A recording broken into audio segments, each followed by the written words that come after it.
everybody. Welcome to episode 263 of the Rush Roundtable. We're talking about Snakes and Arrows. We're kind of running through the halfway point of the album. Today's song is The Way the Wind Blows.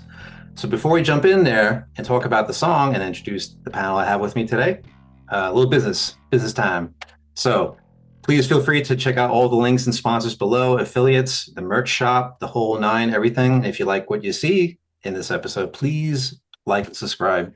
Everything is down below that you can go crazy with and go nuts. I can't reiterate enough. Also, Kofi. You can check the Kofi and give us a little.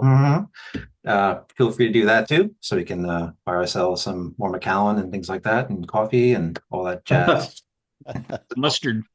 And mustard, yes, mustard T-shirts. Clothing for the year. So, thank you so much for being here. Here we go. Hope you enjoyed the episode. So, without further ado, I have a great panel with me today. I have Jim with me, of course, myself. I am the elemental of the episode. We have Shane as well, Dave and Randy. And actually, Shane and Randy, I haven't done an episode with yet. So this could be a lot of fun to talk about this tune and get their input and their voices about this tune. So jumping in now. The song starts with the instrumental. The instrumental introduction is the drums. And we have a couple of things to discuss about that. So we have Jim to kind of kick us off. When I first heard this, I was like, wait, whoa, this is cool. And I had to rewind it. Okay, I'm old school, guys. Rewind, go back to the beginning of the track on the CD or whatever, because that's when I first heard it.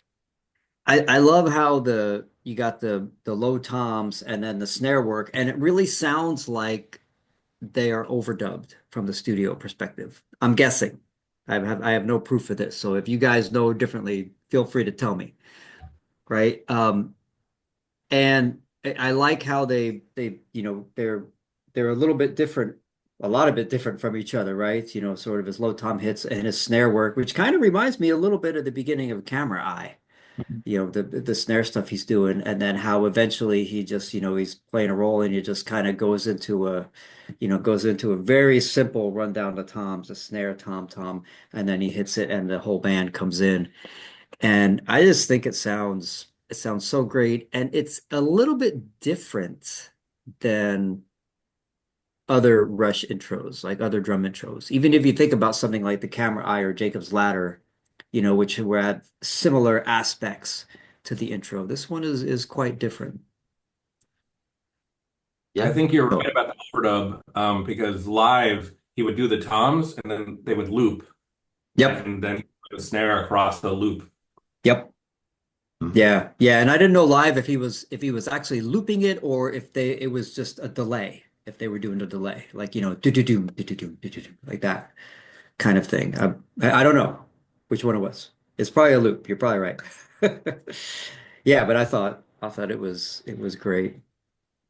Yep. Great way to kick off the tune. I thought something different. Mm-hmm. Yeah, and still very much Rush with the changing time signatures as well.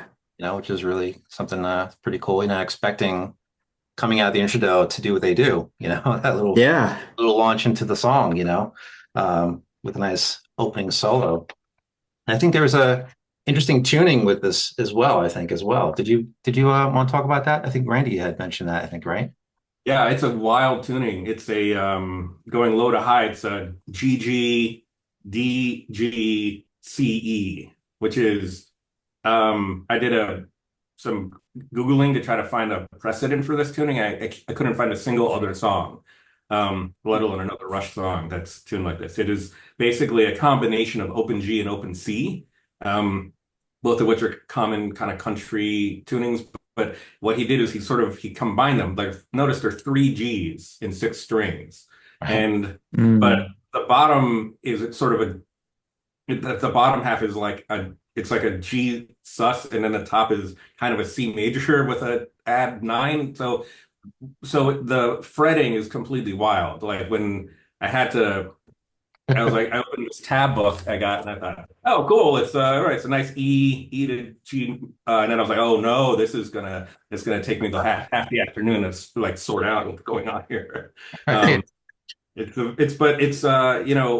next song, Hope, is also in a weird open tuning, and I think it was the closest precedents I could find were that, like, maybe, because obviously Soundgarden owes a big debt to Rush, and Rush owes a big debt to Led Zeppelin. And the two songs I found closest in tunings were Friends from Zeppelin 3 and Burden in My Hand, which was a big hit off the last 90s Soundgarden album. So it's kind of it's interesting to see this generational exercise. And it's it makes the chords, we'll get into this obviously later, but the some of the chords he employs are like truly impossible on a regular tuned guitar. Yeah. Yeah, you'd be doing yoga with your fingers to try to get to play proper, you know? So yeah, Oh yeah, absolutely. break your hand in half. Yeah. Like right Yes. Yeah. Down to your hands, Yeah. the F chord, that funky F tuning, you know?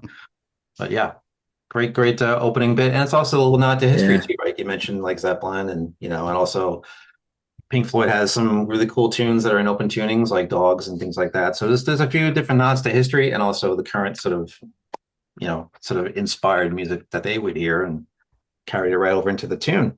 Oh yeah. So pretty good opening. Did you want to say something else? Something else, Jim? Yeah. So after the drum intro bit, they really get into it, a very bluesy opening. And David has a funny story if David would like to tell said funny story. Yeah, and Jim, He you and were I were there, both there, so but yes, so go feel ahead, free to man. chime in with details Oh, I'm forgetting. It's yeah. not that, complex, but Jim and I live, 10 minutes from each other. And once every now and then when we both have the time, we'll meet down at a local pub, have the Macallan raise that to the professor or whatever. They have one of those touch tunes jukeboxes, and I have the app, and uh,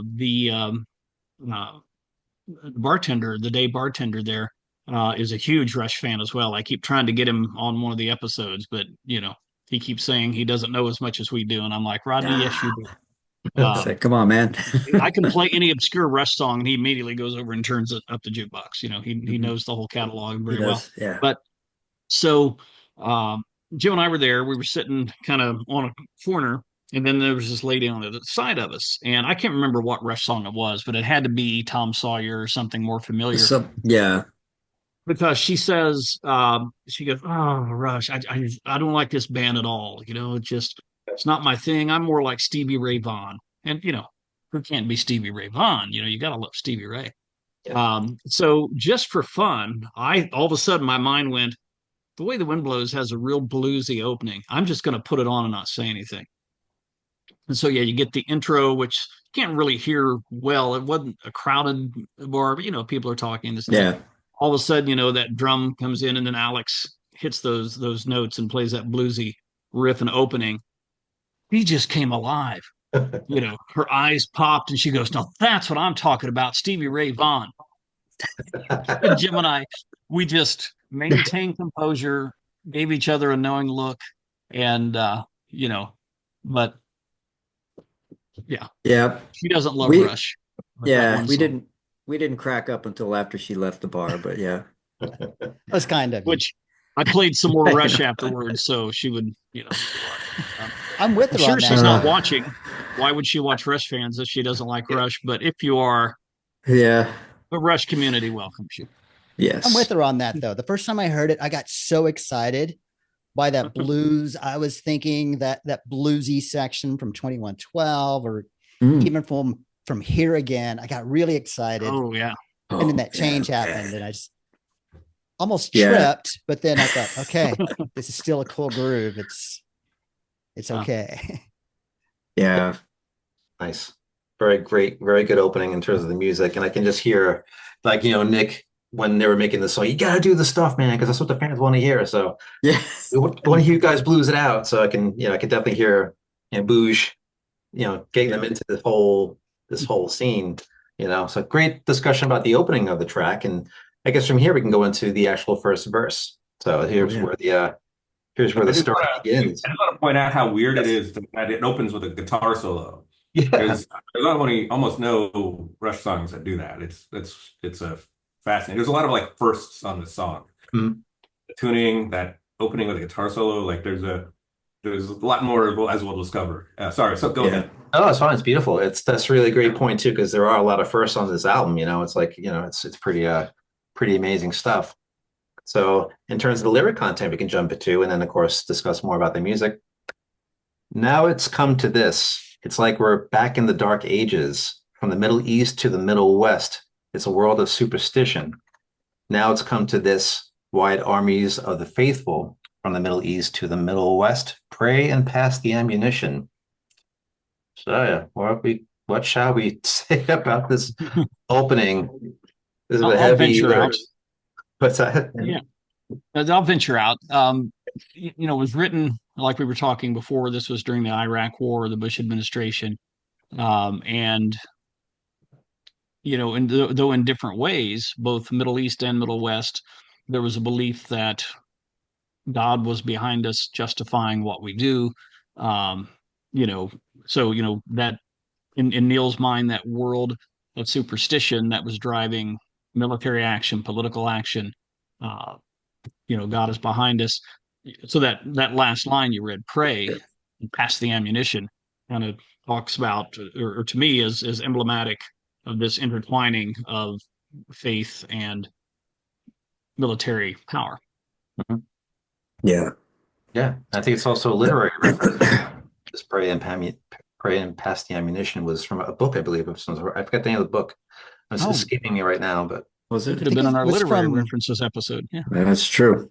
from World War II. I think there was a pastor that was praying when we were retaliating against Japan. And I think that was part of the prayer was praise the Lord and pass the ammunition. Just kind of Wow. working.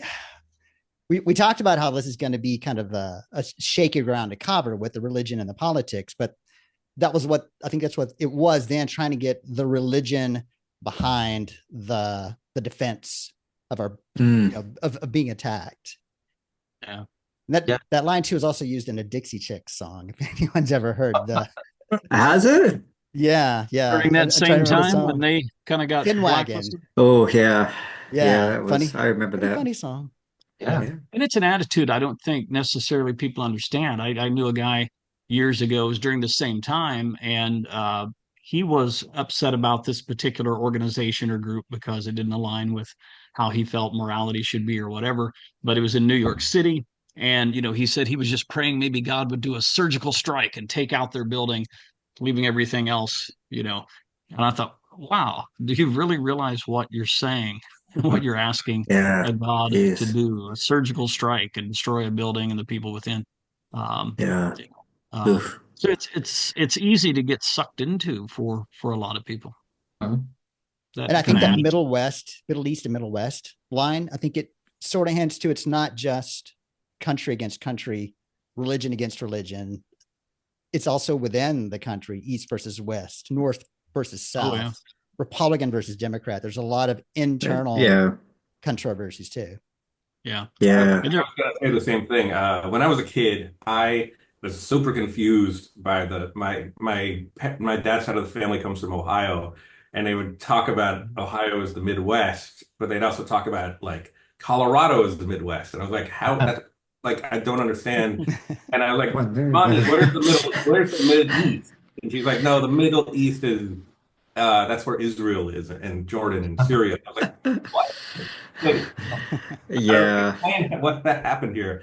And I think what Neil's doing with the lyrically is it's a parallelism because interesting. there is no Middle West and there is no Mid East, but there is a Midwest and a Middle East, and he's drawing, the evangelical churches all started in the Midwest of America, and he's a Canadian looking in on this country with a kind of worried, eyebrows raised perspective is the noble experiment of the American melting pot and so forth, like becoming toxified and so forth, which is interestingly the first song you ever wrote for Rush was Beneath, Between, Behind, which is also a look at America and Mhm. it's it's failing to live up to its own ideals. Right. Yeah. Right. Yeah, Yeah. it's kind of like Yeah. that return to the Dark Ages, which I think Randy, not Randy, sorry, Randy, Shane has had something to say about the the idea of this, this sort of this human history reference in the lyrics. And if you want to talk about that briefly, Shane. Sure, yeah. And so the song he wrote it's in 2007. Maybe you might have started on it in 2006. But the United States is in the middle of the Gulf War, still in Iraq. And the lyrics have these references to things like the Dark Ages, the Crusades, plagues, these dark times in history, whether it was something we did, like the Crusades, something natural like the plagues, or something that we sort of became with the Dark Ages. He compares that with things that were going on at the time, like, the praise the Lord and pass the ammunition line from World War II. And then he mentions later on, the No Child Left Behind Act, which is something that happened under George Bush's presidency. And I think the point he's getting at in the song, not necessarily what any of us believe, but Neil's point was, with all of our science and technology, we as humans should be doing better. And we're trying to improve, but I think there's also the line in there about being blind and then No Child Left Behind. It's kind of like we're trying to do right, but we don't get it right all the time. We're not always correct in it. And from his atheist point of view, the humans are still now, or at least in 2007, as backwards and base as they were in those darker times in history. Yeah. We still settle our conflicts with violence, rather than discourse, right? I mean, we were talking before we started recording, Closer to the Heart. That was 1977. Man, what a song for today. Yeah. But yet, No 40, 50, so many years ago. One other thing I was going to add about the Middle East and the Middle West is, well, I'm not going to name the particular philosopher, but there was one philosopher that said, when they do it, it's wrong, like killing civilians. When we do it, it's justified, you know. And of course, here in the West, we often think of the Middle East as conflict, hotbed of terrorism, whatnot. But we do things too, and somehow it's okay when we do it. We're easy to justify ourselves, and that's as far as I'm going to go there. But I think it's a comparison. Maybe in some ways, we're not so different if we let superstition drive uh, our use of the ammunition that was passed. Yeah. I mean, ammunition could be a physical thing, or it could be an ideology and that sort of thing. I think Neil was at that point, I think, with, approaching this topic of, more observational, kind of seeing what's going on, coming off the heels of 9/11 and such, with vapor trails and what was talked about there. And we have some carryover from that, I think, too, as well. So there's definitely some great points made about this opening bit, which we can also kind of piggyback now into the next part, which is another very relevant point in the lyric. So many people think that way. You got to watch what you say to them and others too, who don't seem to see things the way you do, which kind of piggybacks off of what David was just talking about. I think it's a really interesting point where he kind of brings this kind of idea back in different iterations lyrically. I think it's a really interesting point, which it always, you're dropping wedges with certain things about organizations, whatever they are. I think it's kind of, the thing he was really doing in such a way where it was approached in a I don't want to say reserved, but he was very careful about it. I think there's definitely care taken here as well, which he's always been, with his drumming, with his lyric writing. Care, he always mentions care has always been taken in terms of the craftsmanship of the lyrics and how he approaches it.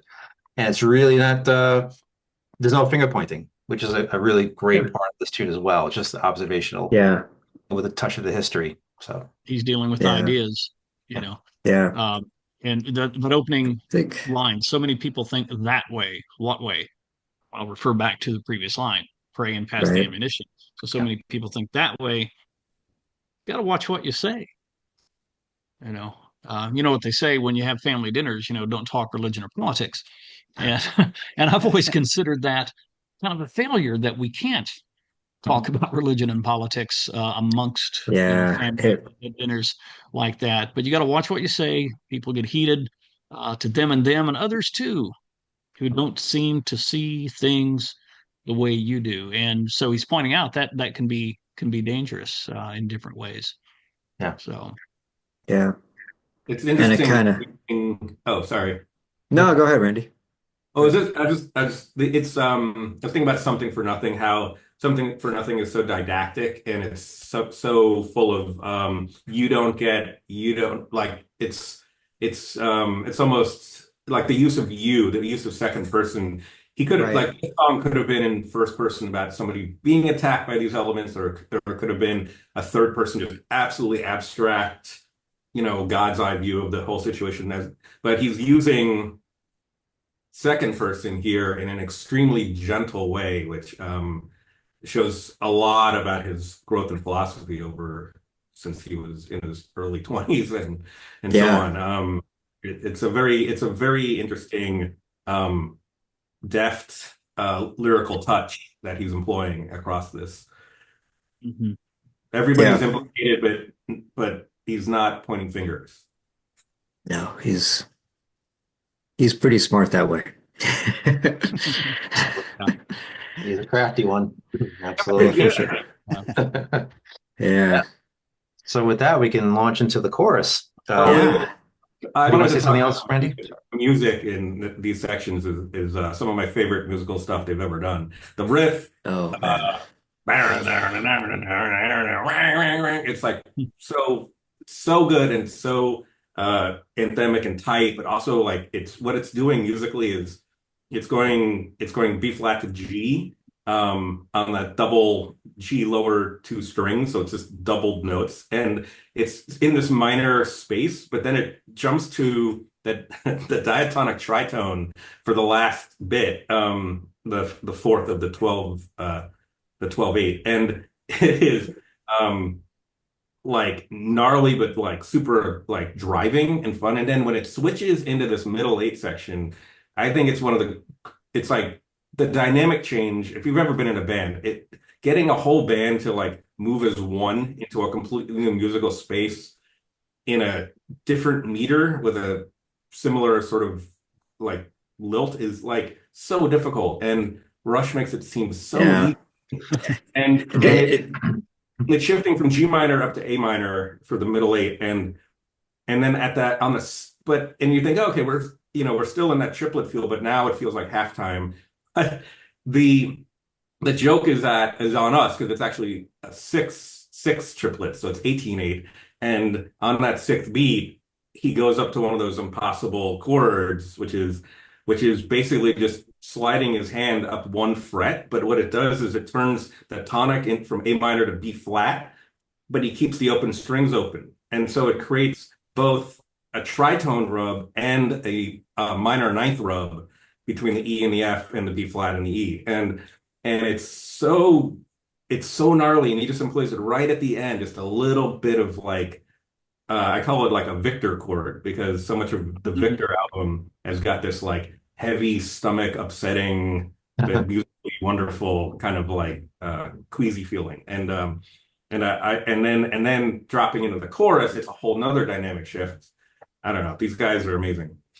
yeah. I'm glad I you love brought that that. up. Yeah. I'm so glad you brought that up because I feel like I jumped the gun into the chorus. But that this whole thing, the way, especially in the drums, that this is something that when you watch this guy, they talk about the drums on this tune. They were sort of down, as Nick would say. They feel kind of down. The energy quite isn't there.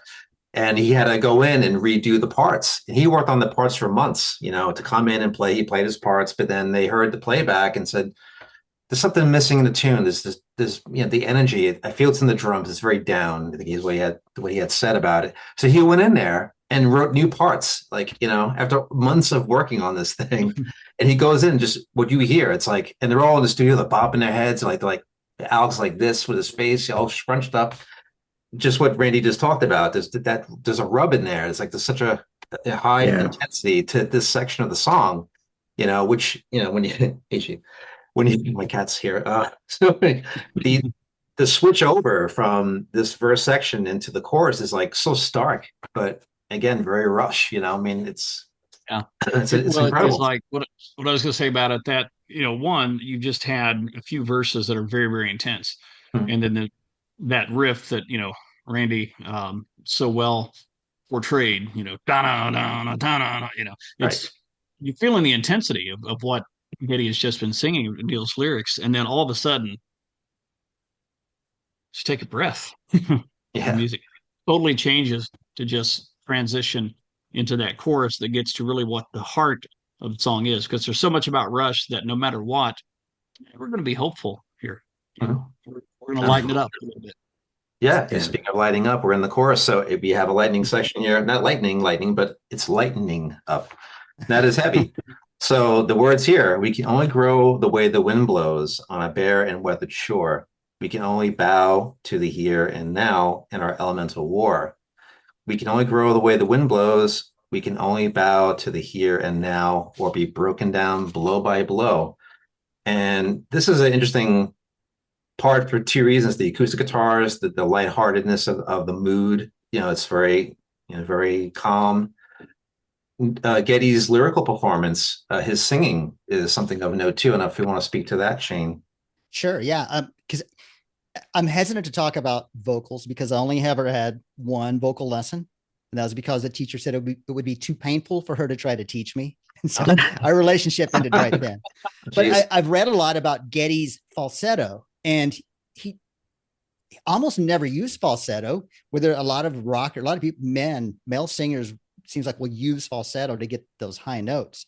But Getty's voice is just that high. He can hit those notes. He's got the range. But in this one, he does use the falsetto, and it adds to the lighter feel that you were talking about on the chorus when he just kind of goes and only bow to the here and now. Hitting that falsetto note there just really kind of gives it that laid back, backing off, not nearly aggressive as the rest of the verse is. And yeah, it's not sullen.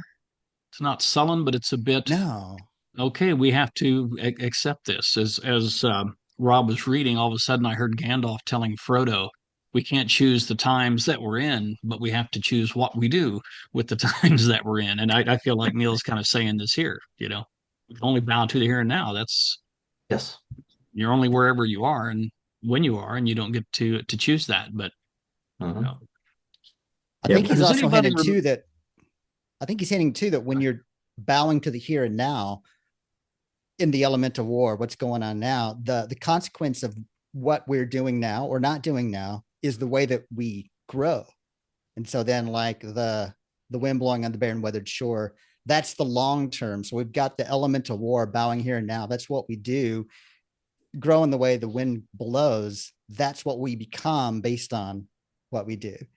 And I think that's why he was pretty strategic talking about the Crusaders. One of the things that we did, and then Dark Ages, kind of one of the things that we became, and then the plagues, one of the things that happened. And I think that's all kind of related. As hard as it is to stand out and do what you think is right when it's not what everyone else is doing, there's still consequences to that, into what you become and then what happens in general.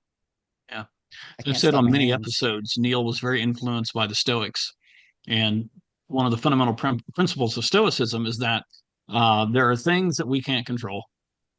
And so you can't lose sleep over what you can't control, or you're going to be miserable all your life. But there are things you can control, like how you respond to that, how you navigate that. So happiness, contentedness, growing is always sort of this, dance between how you deal with as an individual and how we deal with as a society, those things that come upon us that we can't change.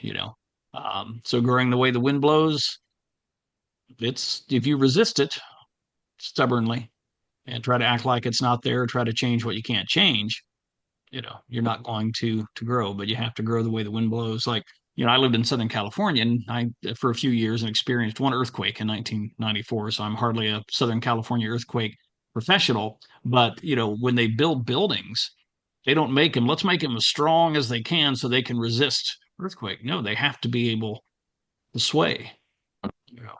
And if they're too stiff, they're eventually going to break. Yeah, true. Yeah. Great lead into the next part, the next verse we can talk about now. So now it's come to this: hollow speeches of mass deception from the Middle East to the Middle West, like crusaders in unholy alliance. Now it's come to this. We have this part coming back in. Now it's come to this, like we're back in the Dark Ages, from the Middle East to the Middle West. Little tag. It's a plague that resists all science. So who would like to speak to this part here? This is a loaded part, as they all are. But now we're evolving into another scene. So what should we say? Who wants to hop on this one? I think it's He really has used a lot of science in his songs, whether it's surface tension or sundogs or spindrift. He uses a lot of science and nature in his songs because he's a scientific person. He was an atheist, so some of these things are going to seem, he's going to have this approach where he's going to be disapproving and less understanding of what the other side is doing. And I kind of wonder too, we'd mentioned that he wasn't naming names, but when he uses lines like speeches of mass deception and leave no child behind, was he maybe taking just a little bit? I mean, I love Neil and I'm a big George Bush fan too, but was he maybe taking just a little bit of a shot at George Bush with those lines? And, you know, I guess it's possible he was doing something like that, or maybe he was thinking of like, as I think, you know, the hollow speeches of mass deception. I mean, I'm sure there's many leaders over the course of the entire history of the world who have done that, right? So, you know, could it have been something a little bit more general just towards those, you know, who would do something like that? I don't know. The more the things change, the more they stay the same. Yeah. But I think, you know, it's, you know, mass deception to me was obviously a reference to that time of weapons of mass destruction, right? So he's ripping off that and playing off that. And I particularly found the word hollow very, very telling and extremely rich. I mean, like Neil could take one word and say so much with it, you know, hollow speeches. In other words, they had no substance, you know. It's like I used to joke, if you would listen to some of the motivational speakers with the lights and the fogs and all their movements, it seems, wow, you're really inspired. But if you go back and read a transcript of everything they said, it's like, I didn't really say anything. You know, substance. So we have all these speeches that got, you know, people riled up and appealed to our sense of, you know, again, responding to 9/11 and then the horror there and how that made us all feel. But now hollow speeches, mass deception, you know. And then Crusaders and Unholy Alliance. Yeah. The line always makes me picture Colin Powell in front of the UN with the evidence for an invading Iraq that turned out to be vaporware, shall we say. Yeah. Still wondering how he got that in the UN, but you know, that's another. That's not for this episode. No, yeah. Moving right along. Yeah, absolutely. You know, so the next part after that, in the actually we covered all of it. So the next verse is back to the same intensity musically. So now it's come to this. Oh, I read that part. I'm sorry. You did. Wrong it seems here. to leave it partly behind. Can we, before we go on though? Yes. No. I have a question. Okay. You know, it's a plague. You know, we're back in the Dark Ages, Middle East to the Middle West. It's a plague that resists all science. And Shane talked a little bit about that, you know, how much science figures into Neil's work, but that there are a lot of different ways that can be understood, and I'm not sure how I understand it. You know, it's a plague. What's a plague? Well, we're back in the Dark Ages, Middle East to the Middle West. It's a plague.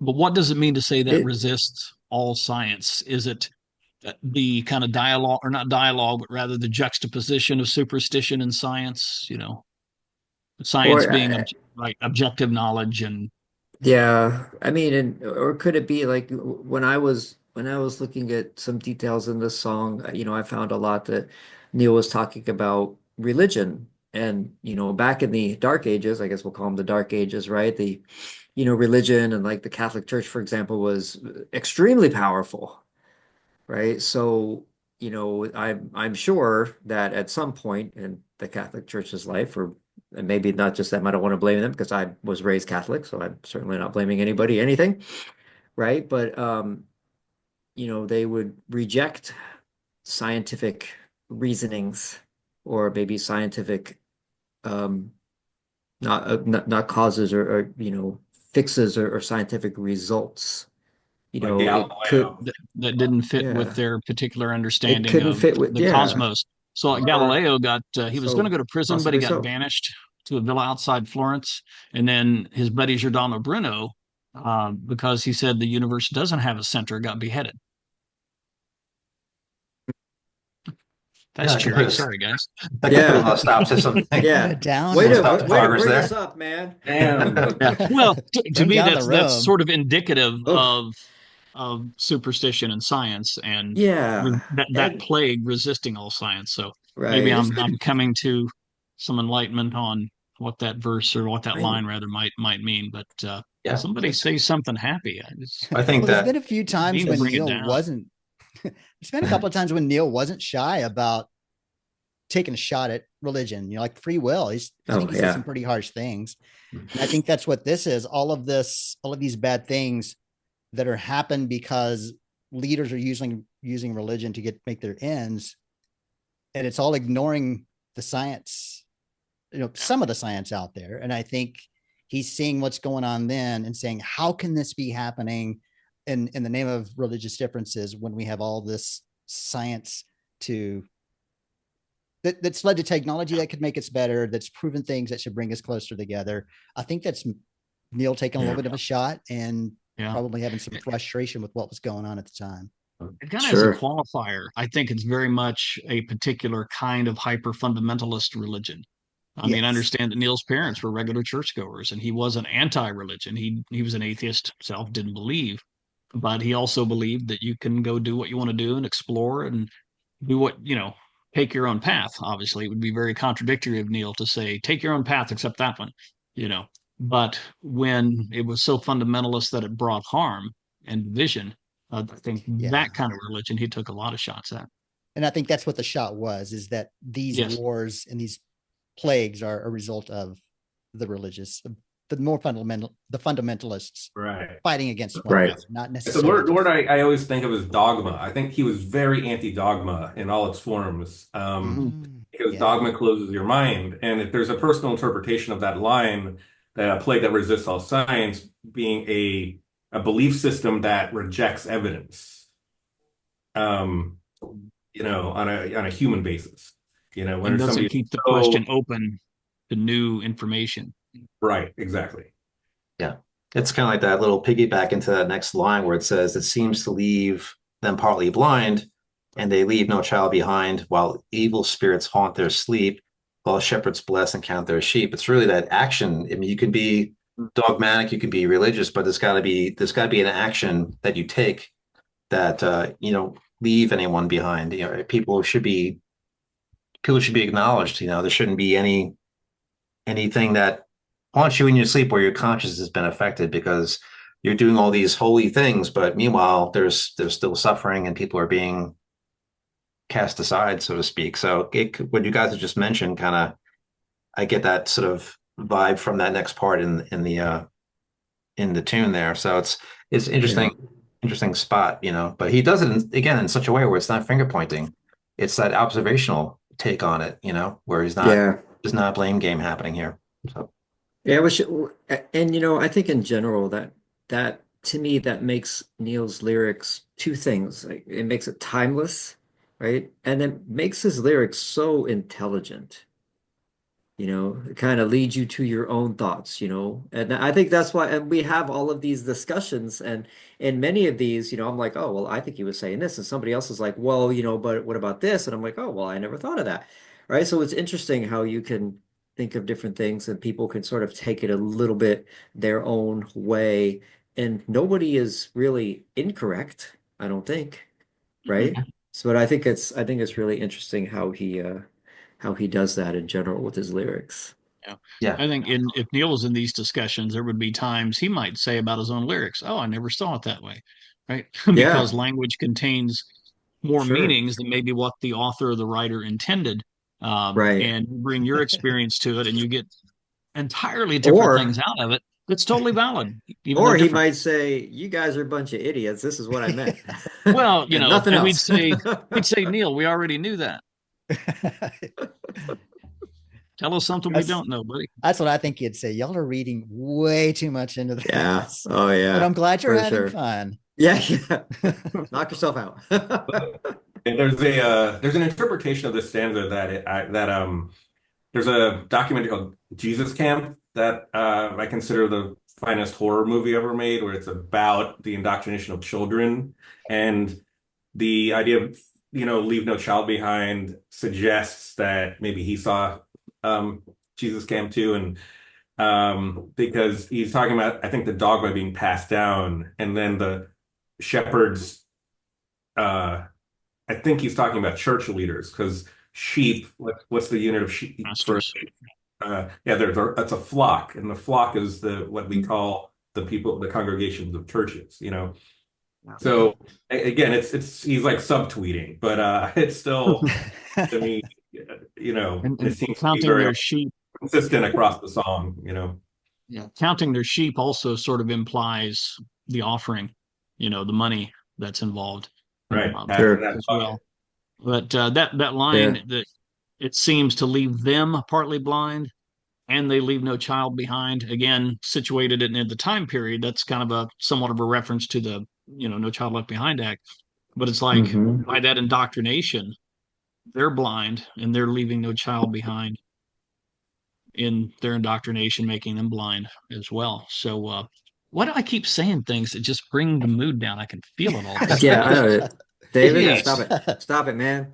This Yeah. is why we drink. I took I Next Well, time, taught three drinking. classes today. Okay, so Well, maybe it's maybe we intense. should get something musical. What do you think, Rob? Yeah, absolutely. Which is great. We're leading into now the guitar solo. So Uh, interesting stuff going on in here. Complete another mood change. So who would like to jump on this puppy and talk yeah. about it? Well, I'm not a guitar player, and I'm not going to talk about the different chords or finger positions and things that Alex played because I have absolutely no clue. But I love how it starts out like it's really beautiful blues style solo, and then it goes into, I don't know what the hell you call it, right? I don't even know what to call what it's going to shift into when the music changes.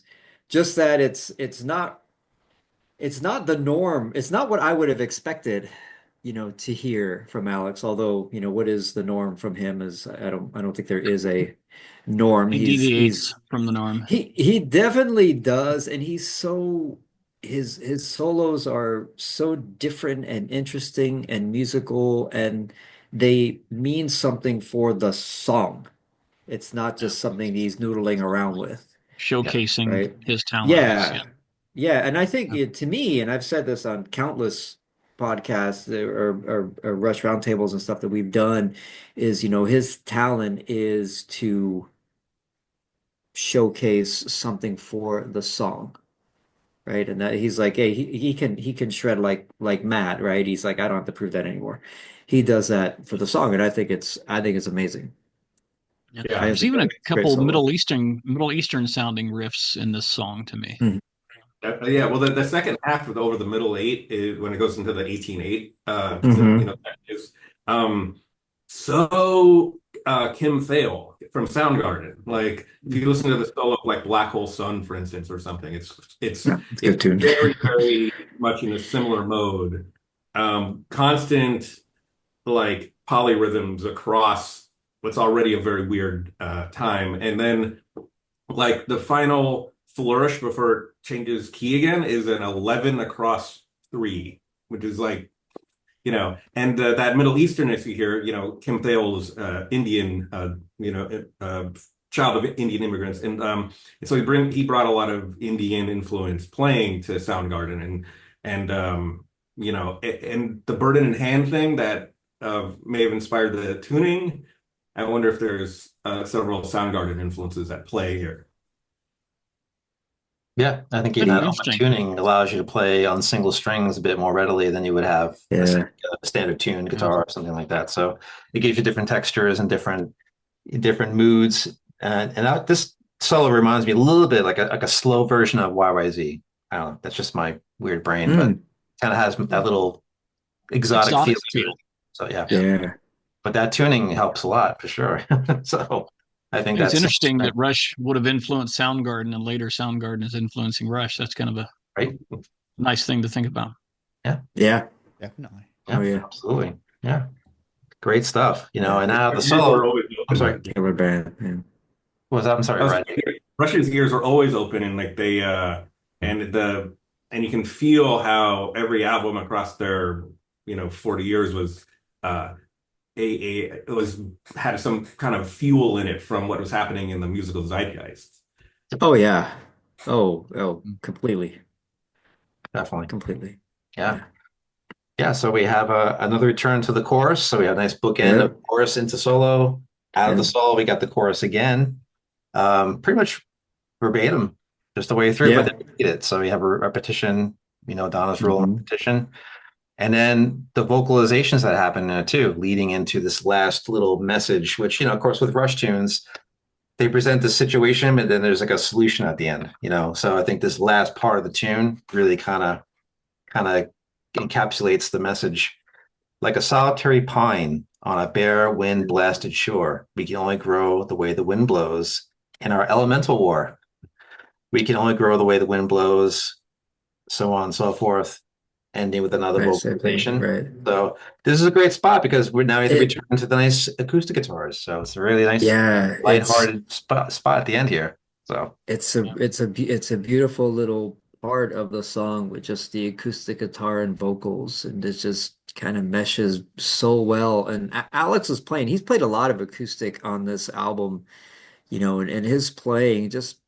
And I don't know if that was just one guitar or if he overdubbed anything. Like I have no idea, right? But it sounds just so full and lush, and just the that mixture of the vocals and the guitar I think is just gorgeous.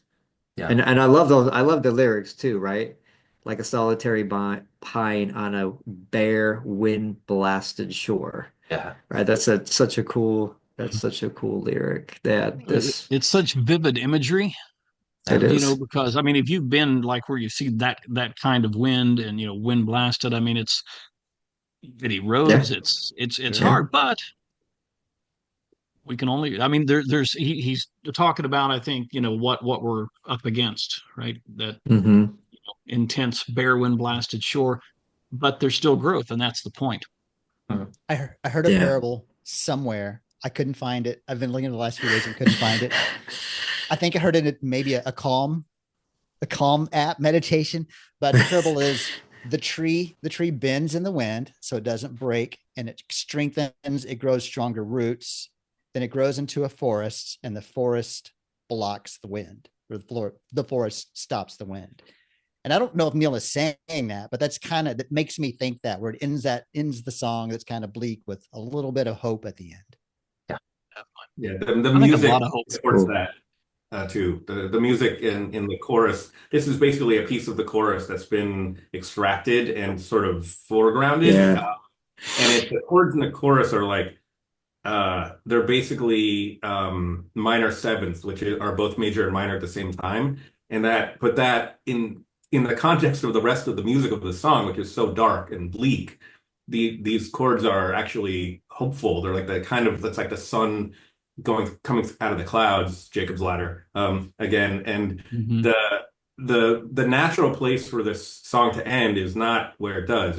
It's walking down CBAG, and it could go to one of three kind of expected places, and it actually pops back up to C major for the final thing. So it's like they decided to go out to like it's almost like this is a storm that will pass, and we're mhm, gonna leave you with the ray of sunshine at the Yeah. end. Yeah. yeah, Whereas if And he had it's kept with the same chords earlier in the song, then we may not end up with this feeling of hope that we have. The lyrics don't change that much, but it's the change in the guitar, the way the chords that he plays it gives us that yeah. feeling of hope. And what you were quoting earlier, Shane, you can't resist the wind. If you try, it's going to break you.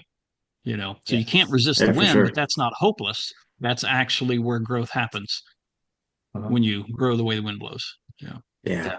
It's a great message to end with, actually. It's like it's the action again, the actions we take, you know, Hmm.